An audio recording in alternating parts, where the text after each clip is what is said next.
first, then the second. The first, then the second. And then we're going to switch. Because those are like the ones you guys learn when you guys white belts here in the school. It's part of the program. And now the wish is like the more that you keep training and you keep learning more, you keep understanding more, you keep evolving more.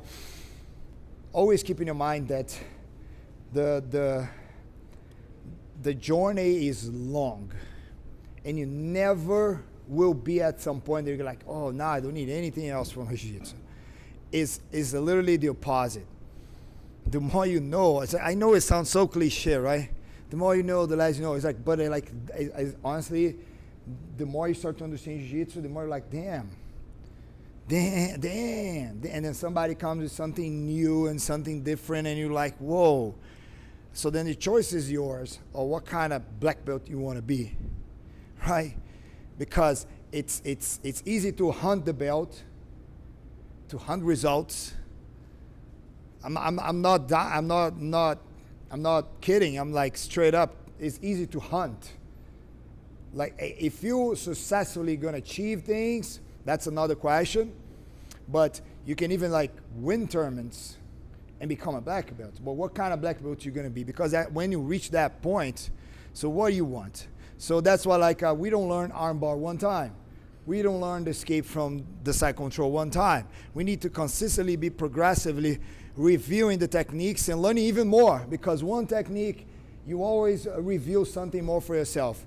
And then you start to understand how to apply that in different situations. And you start to see people applying that with you. And I want to always try to keep that perspective on your mind. The more you prepare for that journey, the more you enjoy. And the less this frustrating become. Because if you're in something that you have this false idea that you're gonna like reach the level that you know, you're gonna get frustrated in Jiu-Jitsu. I think with everything else in life it's kind of the same, but in Jiu-Jitsu it's definitely a through for you. So I'm right here, side control. Now my training partner gonna do a different reaction. As he start to feel I'm trying here, he switches base facing me here. Very common situation. The first thing I need to get rid is this here. This here is a big problem. So just go back to my guard 1 second. That's why I keep encouraging you guys to really understand the line where I'm here in a battle with him, the battle of guard retention, and at some point I feel I lost this battle.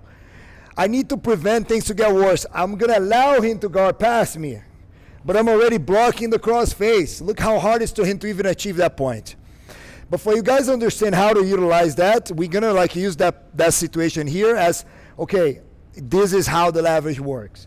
So I'm right here, and then I start to push, he changed the base, and now he's facing me. You can even control gear, biceps, shoulder. You just don't want like to start to do like a Turkish get up. And then you need to go talk to Ben, get super strong to be able to lift someone here and get as escape. Got what I'm saying? It's not about that. It's about like now I want to connect with him in the way that I stiffen my arm. And the more he try to beat me here, look, the more connected we are. I use 2 hands, 1 hand, whatever. So now I'm going to start like to, look, I'm driving his weight not up. I'm driving his weight to my hip. I want him on my hip. That's funny, right? But look what I do. I start to get my hip out of the place. The gravity is going to take him down. And then I go on top. But again, when we white belts, we do this a lot of times. That happen, even in jiu-jitsu, even in a advanced class, this happened. But the mostly is that when I'm starting to do this, Pavel gonna feel, oh, this guy's gonna turn me down. He's gonna put what? His knees on the floor in square. And I'm expecting this. What I do? 1, 2, 3. My guard is restored. And then you're gonna say, ah, George, nobody's gonna turn that way for me. They're gonna right away try to go all the way across. Like, go switch. I'm gonna connect the elbow. And I'm gonna start to like, now, can I go up on top here and roll him over? Yes. But it's gonna be hard because it's gonna be trying to go to north-south. Even if I'm down here on the floor, I keep this connection and I keep moving myself out of him until like he doesn't like that. As he faces me, I replace. So then these 2 last drills will be simple. I demonstrate, and now how are we gonna drill? I'm here, my training partner is gonna be inside control, I block, I start to do like a regular movement. He changed the base. I'll clear 1, 2. And now I'm gonna start to execute the first one. Pushing him to my hip, my elbow is here, I start to hip escape. hip escape, hip escape. He falls on the floor. Good. So we come back. I'm right here. I start to do the same. He changed, but now I see he's turning his arm all the way there. Look, I connect already with his armpit, and I use his momentum. As he's turning, I turn with him that way. I push him out, down to the floor. And I don't lose much time. I hip escape where? To him. Or I come up on my elbow if I can, if the momentum allows me. It depends on how much energy he puts in. Or if not, look, I hip escape to him until I'm able to go up on my elbow and square myself back. And then we do this over and over again for the next 3 minutes. Is that clear? 1, 2.